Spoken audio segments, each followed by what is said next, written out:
വെടിക്കെട്ട് അപകട ദിവസത്തെ പ്രധാനമന്ത്രി നരേന്ദ്രമോദിയുടെയും രാഹുൽ ഗാന്ധിയുടെയും ആശുപത്രി സന്ദർശനത്തെ വിമർശിച്ച് ആരോഗ്യവകുപ്പ്. വിവിഐപി സന്ദർശനം ചികിത്സയ്ക്ക് തടസ്സമുണ്ടാക്കി എന്ന ആരോഗ്യവകുപ്പ് ഡയറക്ടർ ആർ രമേശ് ഇംഗ്ലീഷ് ദിനപത്രത്തിന് നൽകിയ അഭിമുഖത്തിൽ ആരോപിച്ചു. പ്രധാനമന്ത്രിക്കൊപ്പം 100ഓളം പേർ വാർഡിലേക്ക് കയറിയെന്നും ഡോക്ടർമാർക്കും നഴ്സുമാർക്കും പുറത്തു നിൽക്കേണ്ടി വന്നുവെന്നുമാണ് ആരോഗ്യവകുപ്പിന്റെ വിമർശനം. പ്രധാനമന്ത്രിയുടെയും രാഹുൽ ഗാന്ധിയുടെയും ആശുപത്രി സന്ദർശനത്തിനെതിരെ ഗുരുതരമായ ആരോപണങ്ങളാണ് ആരോഗ്യവകുപ്പ് ഡയറക്ടർ ആർ രമേശ് ഉന്നയിച്ചത്. ഒരു ഇംഗ്ലീഷ് ദിനപത്രത്തിന് നൽകിയ അഭിമുഖത്തിലായിരുന്നു ആരോഗ്യവകുപ്പ് ഡയറക്ടറുടെ വിമർശനങ്ങൾ. 60% മുതൽ 90% വരെ പൊള്ളലേറ്റവരെ ചികിത്സിച്ചിരുന്ന ICU വാർഡിലേക്കാണ് പ്രധാനമന്ത്രി 100ഓളം പേർക്കൊപ്പം എത്തിയത്. ചികിത്സയ്ക്ക് നേതൃത്വം നൽകിയിരുന്ന ഡോക്ടർമാരെയും നഴ്സുമാരെയും പ്രധാനമന്ത്രിയുടെ സുരക്ഷാ ചുമതലയുള്ള SPG പുറത്താക്കി. ഇവർക്ക് അരമണിക്കൂർ നേരത്തോളം പുറത്തു നിൽക്കേണ്ടി വന്നു. ഗുരുതരമായി പൊള്ളലേറ്റവർക്ക് അതീവ ശ്രദ്ധ വേണ്ട ഗോൾഡൻ അവേഴ്സ് എന്ന് ഡോക്ടർമാർ പറയുന്ന ആദ്യ മണിക്കൂറുകളിലായിരുന്നു VVIPകളുടെ സന്ദർശനം.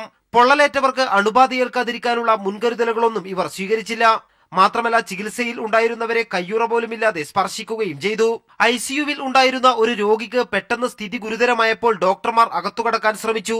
എന്നാൽ ആ സമയത്ത് പോലും ഡോക്ടർമാരെ അകത്ത് പ്രവേശിപ്പിച്ചില്ലെന്നും ആരോഗ്യവകുപ്പ് ഡയറക്ടർ ആരോപിച്ചു. നേരത്തെ VVIP സന്ദർശനത്തിനെതിരെ DGP TP സെൻകുമാറും രംഗത്തെത്തിയിരുന്നു. ഇതിനു പിന്നാലെയാണ് ആരോഗ്യവകുപ്പിന്റെ ഭാഗത്തുനിന്നും ഗുരുതര വിമർശനങ്ങൾ ഉണ്ടായിരിക്കുന്നത്. News bureau, Delhi. പരവൂർ ദുരന്തത്തിൽപ്പെട്ടവരെ VVIPകൾ സന്ദർശിച്ചതിലൂടെ അവരുടെ ചികിത്സ നിഷേധിക്കപ്പെട്ടില്ലെന്ന് ആരോഗ്യവകുപ്പ് ഡയറക്ടർ ആർ രമേശ്. താൻ ആ രീതിയിൽ ഒരു റിപ്പോർട്ടും നൽകിയിട്ടില്ല. ഇതുമായി ബന്ധപ്പെട്ട് വരുന്ന വാർത്തകൾ ശരിയല്ലെന്നും DHS പീപ്പിളിനോട് പ്രതികരിച്ചു. ഇത്തരം ദുരന്തങ്ങൾ ഉണ്ടാകുമ്പോൾ ഉണ്ടാകുന്ന തിരക്ക് നിയന്ത്രിക്കണമെന്ന് മാത്രമാണ് താൻ ഉദ്ദേശിച്ചത് എന്നും അദ്ദേഹം പറഞ്ഞു. ഞാൻ ആദ്യമായിട്ട് പറയേണ്ടത്, ഞാൻ ഇത്തരം ഒരു റിപ്പോർട്ട് കൊടുത്തിട്ടില്ല, ഇങ്ങനെ ഒരു പ്രസ്താവന ഇറക്കിയിട്ടില്ല. VIPs വരുന്നതിന്റെ അഗെയിൻസ്റ്റ് ഞാൻ ഇതുവരെ പറഞ്ഞിട്ടില്ല. ഞാൻ പറഞ്ഞ ഒരു കാര്യം ഇതേ ഉള്ളൂ, ഇത്തരം സിറ്റുവേഷൻസിൽ ആശുപത്രി കോമ്പൗണ്ടിലും അതുപോലെ വാർഡിലും കൂടുതൽ ആൾക്കാർ ഇടിച്ചു കയറുന്നത് നമുക്ക് നിയന്ത്രിക്കണം എന്നാണ് ഞാൻ പറഞ്ഞുള്ളൂ. അത് VIP വരണം എന്നുള്ള ഒരു വ്യാഖ്യാനം എങ്ങനെയാ, വരാൻ പാടില്ല എന്നുള്ള വ്യാഖ്യാനം എങ്ങനെയാന്ന് വന്നത് എനിക്കറിയില്ല. ഒരു കാരണവശാലും ഞാൻ അങ്ങനെ പറഞ്ഞില്ല. VIP വരണം, നമ്മൾ എല്ലാ പ്രിക്കോഷൻസ് എടുത്തുകൊണ്ട് നിയന്ത്രിച്ചിട്ട് എത്ര പേർക്ക് വാർഡിൽ കയറാൻ പറ്റണം എന്നുള്ളത് നമ്മൾ ഭാവിയിൽ ആലോചിച്ചിട്ട് നമുക്കൊരു ക്ലിയർ ഗൈഡൻസ് ഉണ്ടാക്കണം എന്നാണ് ഞാൻ ഉദ്ദേശിച്ചത്. അല്ലാതെ ഒരു പ്രധാനമന്ത്രി വരാൻ പാടില്ല എന്നോ അല്ലെങ്കിൽ മറ്റുള്ള മന്ത്രിമാർ വരാൻ പാടില്ല എന്ന് ഞാൻ ഒരിക്കലും പറഞ്ഞിട്ടില്ല. പ്രധാനമന്ത്രിയുടെ സന്ദർശനം ആശ്വാസകരമായിരുന്നു എന്ന് ആവർത്തിച്ച മുഖ്യമന്ത്രി സന്ദർശനത്തിന് എതിരായ ആരോഗ്യവകുപ്പിന്റെ പ്രതികരണം സംബന്ധിച്ച വാർത്തയോട് പ്രതികരിക്കുകയായിരുന്നു മുഖ്യമന്ത്രി. DGPയും ആരോഗ്യവകുപ്പും പറഞ്ഞത് വേറൊരു സാഹചര്യത്തിലാണ്. അത് അവരുടെ സുരക്ഷാ വീഴ്ച വല്ലതും വരുമോ എന്നൊക്കെയുള്ള സംശയം കൊണ്ടാണ് DGP പറഞ്ഞത്.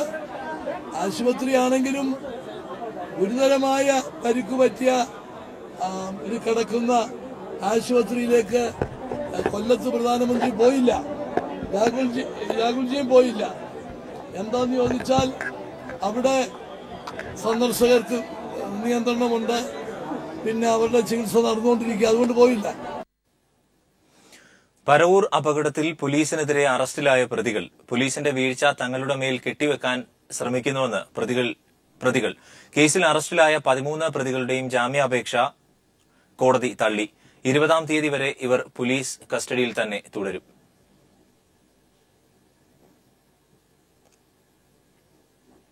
പരവൂർ ദുരന്തത്തിന്റെ ഉത്തരവാദിത്വം ഏറ്റെടുത്ത ആഭ്യന്തരമന്ത്രി രമേശ് ചെന്നിത്തല മാറി നിൽക്കണമെന്ന് പിണറായി വിജയൻ. വിവരങ്ങളുമായി ഞങ്ങളുടെ പ്രതിനിധി PV ജോഷില ചേരുന്നു. ജോഷില, എന്തൊക്കെയാണ് പിണറായി പറഞ്ഞത്? പരവൂർ വെടിക്കെട്ട് ദുരന്തവുമായി ബന്ധപ്പെട്ട് ആഭ്യന്തരമന്ത്രി ഉത്തരവാദിത്തം ഏറ്റെടുത്ത് മാറി നിൽക്കണമെന്നാണ് പിണറായി വിജയൻ പറഞ്ഞിട്ടുള്ളത്. അദ്ദേഹം ധർമ്മടം മണ്ഡലത്തിൽ പര്യടനത്തിനിടെയാണ് ഇക്കാര്യങ്ങൾ സൂചിപ്പിച്ചിട്ടുള്ളത്. അന്ന് തന്നെ വെടിക്കെട്ട് നടക്കുന്നതിന്റെ മുൻപ് തന്നെ ഇത്തരത്തിൽ ഒരു വെടിക്കെട്ട് നടത്തേണ്ടതില്ലെന്ന കളക്ടറുടെ ഉത്തരവുണ്ടായിരുന്നു. ഈ കളക്ടറുടെ ഉത്തരവിന് യാതൊരു വിലയും കൽപ്പിക്കപ്പെട്ടില്ല. മന്ത്രിസഭയിൽ മന്ത്രിമാർ ഉൾപ്പെടെ കളക്ടറെ കുറ്റപ്പെടുത്തുന്ന സ്ഥിതിയാണ് ഉണ്ടായിട്ടുള്ളത്. ദുരന്ത ഭൂമിയിലാകട്ടെ മനുഷ്യത്വപരമായ സമീപനം സർക്കാരിന്റെ ഭാഗത്തു നിന്നും ഉണ്ടായില്ല. സ്വകാര്യ ആശുപത്രിയിൽ ചികിത്സ തേടിയവരോട് പണം വാങ്ങുന്ന അവസ്ഥ വരെ ഉണ്ടായി. പ്രഖ്യാപിച്ച ധനസഹായം വരെ നൽകാൻ സർക്കാർ തയ്യാറായില്ല.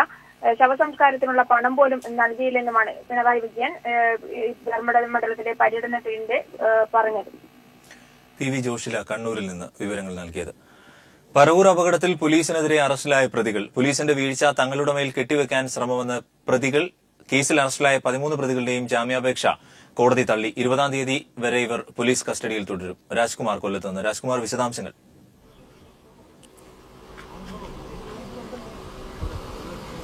അരുൺ, 13 പ്രതികളെയാണ് ഇന്ന് പരവൂർ മുനിസിപ്പൽ മജിസ്ട്രേറ്റ് കോടതിയിൽ ഹാജരാക്കിയത്. ഇതിൽ പ്രധാനമായും പ്രോസിക്യൂഷൻ ഉന്നയിച്ച ആരോപണം വൻതോതിൽ ഇവർ സ്ഫോടക വസ്തുക്കൾ സൂക്ഷിച്ചിരുന്നു. നിരോധിത വസ്തു അല്ലാത്ത പൊട്ടാസ്യം നൈട്രേറ്റ്, സൾഫർ, വെടിയുപ്പ് തുടങ്ങിയ ഗൺ പൌഡർ തുടങ്ങിയ സ്ഫോടക വസ്തുക്കളാണ് ഇവർ സൂക്ഷിച്ചിരുന്നത്.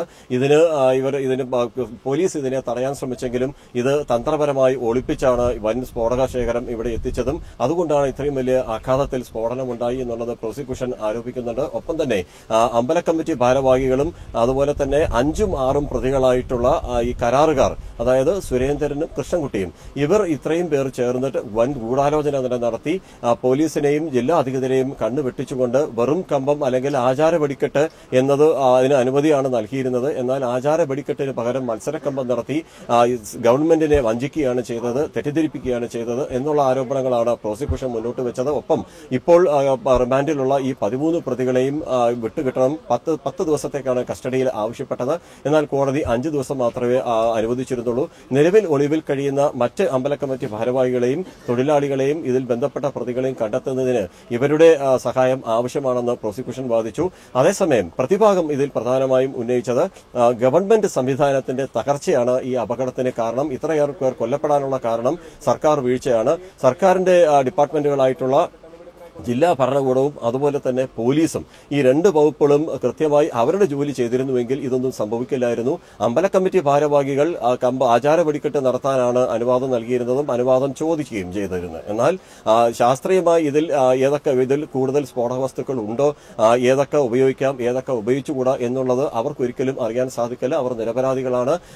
ഒപ്പം ഇതെല്ലാം പരിശോധിച്ച് പിടിച്ചെടുക്കേണ്ടതും ഇതിനെതിരെ നടപടി സ്വീകരിക്കേണ്ടുന്നതും സ്ഥലത്തുണ്ടായിരുന്ന പോലീസും റവന്യൂ അധികൃതരായിരുന്നു. തഹസിൽദാർ ഉൾപ്പെടെയുള്ളവർ സ്ഥലത്തുണ്ടായിരുന്നു. പോലീസിന്റെ വൻ സന്നാഹം, 100-ലധികം പോലീസുകാർ സ്ഥലത്തുണ്ടായിട്ടും ഇതൊന്നും തടയാൻ അവർക്കായില്ല. ഇതിന്റെ വീഴ്ച മുഴുവനും അമ്പല കമ്മിറ്റി ഭാരവാഹികളുടെയും ഒന്നും അറിയാത്ത വിവരങ്ങൾ നൽകിയത് കൊല്ലത്ത് നിന്ന്. ദുരന്തത്തിൽ കിണറുകൾ മലിനമായ പരവൂരിൽ കുടിവെള്ളം എത്തിച്ച സന്നദ്ധ പ്രവർത്തകർ. കിണറുകൾ ശുചീകരണ പ്രവർത്തനമായി CPIM രംഗത്തെത്തിയപ്പോൾ എല്ലാ വീടുകളിലേക്കും ബോട്ടിലുകളിൽ കുടിവെള്ളം എത്തിക്കുകയാണ് വിദ്യാർത്ഥികളും മറ്റ് സംഘടനകളും. വെടിക്കെട്ട് ദുരന്തത്തോടൊപ്പം കിണറുകളും മറ്റ് ജലസ്രോതസ്സുകളും മലിനമായ പരവൂരിൽ കുടിവെള്ളം എത്തിക്കാൻ CPIM പരിശ്രമിക്കുകയാണ്. കിണറുകൾ ശുചീകരിച്ചുകൊണ്ടുള്ള പ്രവർത്തനങ്ങളാണ് CPIM ഏറ്റെടുത്തത്. CPIM വന്ന് ഞങ്ങളെ വീടും കിണറും എല്ലാം വൃത്തിയാക്കിച്ചത് ഞാൻ ഇറച്ചോണ്ടിരിക്കുകയാണ്. പൈപ്പിൽ വെള്ളം പിടിച്ചോണ്ടിരിക്കുകയാണ് എന്റെ വീട്ടില്. ദുരന്തത്തിന് കൈത്താങ്ങായവരോടെല്ലാം പരവൂർകാർക്ക് നന്ദി മാത്രമേ പറയാനുള്ളൂ. CPIMന്റെ പ്രവർത്തനം ശ്ലാഘനീയമാണെന്ന് അവർ പറഞ്ഞു. ഈ ഇത് ചെയ്ത വളരെ ഒരു പുണ്യവും നല്ലൊരു കാര്യമായിട്ട് ഞങ്ങൾക്ക് പറയാം. CPIMന്റെ നേതൃത്വത്തിലാണ് ഇപ്പോൾ ഈ നടന്നുകൊണ്ടിരിക്കുന്നത്. കിണറുകൾ ശുദ്ധീകരണമല്ല. മഴക്കാലമാകുന്നതിന് മുമ്പ് മണ്ണിലെ മാലിന്യങ്ങൾ മാറ്റിയില്ലെങ്കിൽ അവ ഭൂഗർഭജലത്തെയും മലിനമാക്കുമെന്ന ആശങ്കയിലാണ് പരവൂർ സ്വദേശികൾ. ദുരന്തഭൂമിയിൽ CPIMഉം DYFIയും നടത്തുന്ന പ്രവർത്തനങ്ങൾ മാതൃകാപരമാണ്. ദുരന്തത്തിൽ കഷ്ടത അനുഭവിക്കുന്നവർക്കാണ് ഈ സഹായവുമായി അവർ രംഗത്തെത്തിയിരിക്കുന്നത്. പരവൂരിൽ നിന്ന് ക്യാമറമാൻ പ്രമോദ് പന്തിയോടിനൊപ്പം രാജ്കുമാർ. തൃശൂർ പൂരത്തിന്റെ ചടങ്ങുകൾക്ക് തുടക്കമായി. നെയ്തലക്കാവിലമ്മയുടെ തിടമ്പേറ്റിയ കൊമ്പൻ വടക്കുംനാഥ ക്ഷേത്രത്തിന്റെ തെക്കേ ഗോപുരനട തുറക്കുന്നതോടെയാണ് 36 മണിക്കൂർ നീളുന്ന പൂരാഘോഷത്തിന് തുടക്കമായത്. നാളെ രാവിലെ കണിമംഗലം ശാസ്താവിന്റെ എഴുന്നള്ളത്തോടെ പൂരക്കാഴ്ചകൾക്ക് ആരംഭമാകും. രാവിലെ 8 മണിയോടെ നെയ്തലക്കാവിലമ്മ ക്ഷേത്രസന്നിധിയിൽ നിന്ന് എഴുന്നള്ളത്ത് ആരംഭിച്ചു. 11 മണിയോടെ വടക്കുംനാഥ ക്ഷേത്രത്തിലെത്തിയ എഴുന്നള്ളത്ത് പടിഞ്ഞാറെ ഗോപുരനട വഴി അകത്ത് പ്രവേശിച്ചു. തിടമ്പേറ്റിയ തെച്ചിക്കോട്ടുകാവ് രാമചന്ദ്രൻ വടക്കുംനാഥനെ വലം വെച്ച് തെക്കേ ഗോപുരനട തള്ളി തുറന്നു.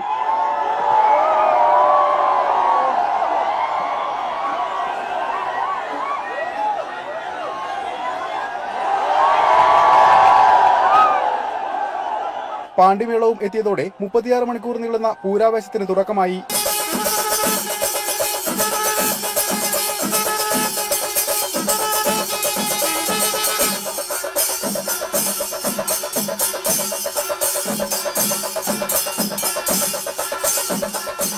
ആദ്യഘട്ടത്തിലെ ആശങ്കകൾ പൂർണ്ണമായും ഒഴിവായതോടെ പൂരനഗരിയിൽ ആയിരങ്ങൾ എത്തിത്തുടങ്ങി. നാളെ രാവിലെ കണിമംഗലം ശാസ്താവിന്റെ എഴുന്നള്ളത്തോടെ പൂരക്കാഴ്ചകൾക്ക് തുടക്കമാവും. News bureau, Thrissur. Thrissur Pooram sample വെടിക്കെട്ട് നടന്നു. കോടതി നിർദ്ദേശപ്രകാരം പ്രത്യേക സുരക്ഷാ സജ്ജീകരണങ്ങളാണ് സാമ്പിൾ വെടിക്കെട്ടിനായി ഒരുക്കിയത്. നിയന്ത്രണങ്ങൾക്കിടയിലും ആയിരക്കണക്കിന് ആളുകൾ വെടിക്കെട്ട് കാണാനെത്തി. കടുത്ത നിയന്ത്രണങ്ങൾക്കിടെയാണ് തൃശൂർ പൂരം സാമ്പിൾ വെടിക്കെട്ട് നടന്നത്. ഊഴമനുസരിച്ച പാറമേക്കാവ് വിഭാഗമാണ് ആദ്യം തിരികൊളുത്തിയത്.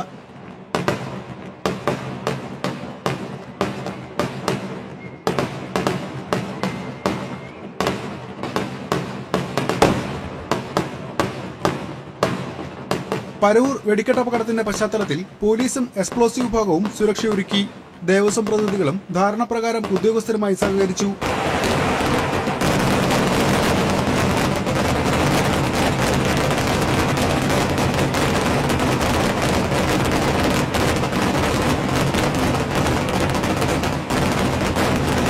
കൂട്ടപ്പൊരിച്ചിലിൽ തുടങ്ങി അമിട്ടുകളിലെത്തിയ വെടിക്കെട്ട് കാണാൻ ആയിരങ്ങളാണ് പൂരനഗരിയിൽ എത്തിയത്.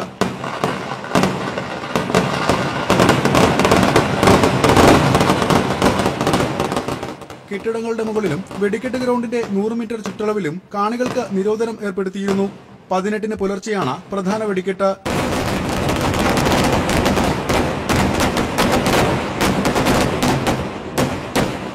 News bureau, Thrissur. സീറ്റ് ലഭിക്കാത്തതിൽ പ്രതിഷേധം തുടർന്ന് Pathanamthitta DCC president P Mohanraj. P J Kurian വിളിച്ചു ചേർത്ത ആറന്മുള നിയോജക മണ്ഡലം കമ്മിറ്റി യോഗത്തിൽ നിന്ന് മോഹൻരാജ് വിട്ടുനിന്നു. അതേസമയം UDF സ്ഥാനാർത്ഥികളെ തോൽപ്പിക്കാൻ ജില്ലയിലെ ഉത്തരവാദപ്പെട്ട കോൺഗ്രസ് നേതാക്കൾ ശ്രമിക്കുകയാണ് എന്നാരോപിച്ച് DCC vice president Vettoor Jyothiprasad VM സുധീരന് കത്തയച്ചു. ഇന്നലെ രാത്രി 7 മണിയോടെ പത്തനംതിട്ടയിൽ ചേർന്ന യോഗത്തിൽ നിന്നാണ് ഡിസിസി പ്രസിഡന്റ് പി മോഹൻരാജ് വിട്ടുനിന്നത്. ആറന്മുള നിയോജക മണ്ഡലത്തിലെ ഡിസിസി ഭാരവാഹികളുടെയും ബ്ലോക്ക് പ്രസിഡന്റുമാരുടെയും യോഗം മുതിർന്ന കോൺഗ്രസ് നേതാവ് PJ കുര്യന്റെ സാന്നിധ്യത്തിലാണ് നടന്നത്. ആറന്മുളയിലെ UDF സ്ഥാനാർത്ഥി K ശിവദാസൻ നായരും പങ്കെടുത്തു. എന്നാൽ ഡിസിസി പ്രസിഡന്റ് ഇതിൽ പങ്കെടുക്കാൻ തയ്യാറായില്ല. ആറന്മുളയോ കോന്നിയോ കിട്ടുമെന്ന് പ്രതീക്ഷിച്ചിരുന്നെങ്കിലും തഴയപ്പെട്ടതാണ് പി മോഹൻരാജിന്റെ പ്രതിഷേധത്തിന് കാരണമെന്നാണ് സൂചന. ഉമ്മൻചാണ്ടി പങ്കെടുത്ത കോന്നിയിലെ തെരഞ്ഞെടുപ്പ് കൺവെൻഷനിൽ നിന്നും മോഹൻരാജ് വിട്ടുനിന്നിരുന്നു. അതേസമയം ജില്ലയിലെ UDF സ്ഥാനാർത്ഥികളെ തോൽപ്പിക്കാൻ ഉത്തരവാദിത്തപ്പെട്ട ചില കോൺഗ്രസ് നേതാക്കൾ ശ്രമിക്കുകയാണെന്നാരോപിച്ച് DCC vice president Vettoor Jyothiprasad KPCC അധ്യക്ഷൻ VM സുധീരന് കത്തയച്ചു. ഐ ഗ്രൂപ്പുകാരനും അടൂർ പ്രകാശിന്റെ അടുത്ത അനുനായിയുമായ വെട്ടൂർ ജ്യോതിപ്രസാദ് സേവാദൾ ജില്ലാ ചെയർമാൻ കൂടിയാണ്. News bureau, Pathanamthitta.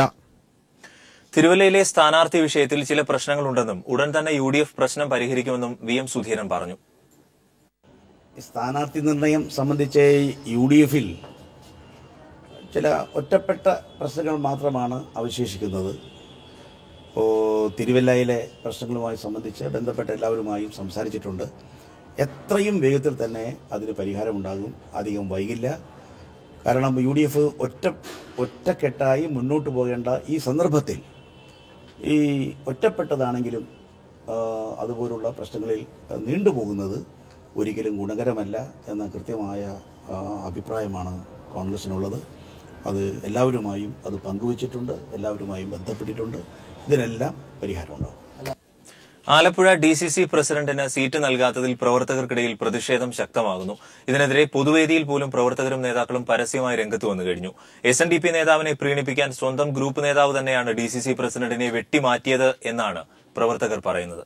കഴിഞ്ഞ 9 വർഷത്തിലധികമായി ആലപ്പുഴ DCC പ്രസിഡന്റായി പ്രവർത്തിക്കുന്ന A ഷുക്കൂറിന് സീറ്റ് നൽകാത്തതിലുള്ള പരിഭവം ഉദാഹരണത്തിലൂടെ തുറന്നു പറഞ്ഞാണ് AK ആന്റണി തന്റെ പ്രസംഗം തുടങ്ങിയത്. എല്ലാ സീറ്റും ജയിപ്പിച്ച അച്ഛനിപ്പുകാരന് 77 ഇലക്ഷനിൽ അസംബ്ലിക്ക് സീറ്റ് കിട്ടിയില്ല. അമ്പലപ്പുഴ സീറ്റിൽ അവസാന നിമിഷം വരെ A ഷുക്കൂർ മത്സരിക്കുമെന്ന വാർത്ത പറഞ്ഞിരുന്നു. എന്നാൽ SNDP നേതാവിന്റെ ഇടപെടലിനെ തുടർന്ന് ഷുക്കൂറിന് സീറ്റ് നഷ്ടപ്പെടുകയായിരുന്നു. ഷുക്കൂറിനെ വെട്ടിമാറ്റിയതാകട്ടെ ഗ്രൂപ്പ് നേതാവായ ഒരു സ്ഥാനാർത്ഥിയാണ്. ഹരിപ്പാട് SNDPയുടെ രഹസ്യ പിന്തുണ ലഭിക്കുന്നതിന് വേണ്ടിയാണ് ഇത്തരത്തിൽ ഷുക്കൂറിനെ വെട്ടിനിരത്തിയതെന്നാണ് കോൺഗ്രസ് പ്രവർത്തകർക്കിടയിലുള്ള സംസാരം. നേരത്തെ സ്വാഗത പ്രസംഗത്തിലും DCC പ്രസിഡന്റിന് സീറ്റ് നൽകാത്തതിനെതിരെയുള്ള പരാമർശം കയ്യടിയോടുകൂടിയാണ് വേദി ഏറ്റെടുത്തത്. അദ്ദേഹം കർമ്മപഥത്തിൽ മുന്നോട്ട് പോകുന്നു, പക്ഷേ അദ്ദേഹത്തെ വേണ്ട രീതിയിൽ അംഗീകരിച്ചിട്ടുണ്ടോ എന്നൊരു സംശയം ജില്ലയിലെ കോൺഗ്രസുകാർക്ക് ഉണ്ട് എന്ന് ഞാൻ ഈ അവസരത്തിൽ പറയുകയാണ്. പറയാതെ പോകുന്നത് കാരണം പറയാതെ പോകുന്നത് നന്ദികേടാണ്. എനിക്ക് വ്യക്തിപരമായി ഞാൻ അദ്ദേഹത്തോടുള്ള ഒരു കടപ്പാട് കൊണ്ട് പറയുന്നതല്ല. കാരണം പാർട്ടിയിൽ പ്രവർത്തിക്കുന്നവരെ അംഗീകരിക്കണം. DCC ഓഫീസിന്റെ ഉദ്ഘാടനത്തിനെത്തിയ AK ആന്റണിക്കും KPCC പ്രസിഡന്റിനും മാത്രം മുദ്രാവാക്യം മുഴക്കിയതിലുള്ള അണികളുടെ എതിർപ്പ് ഐ ഗ്രൂപ്പ് നേതാക്കൾക്കും മുദ്രാവാക്യം മുഴക്കിയാണ് പ്രതികരിച്ചത്.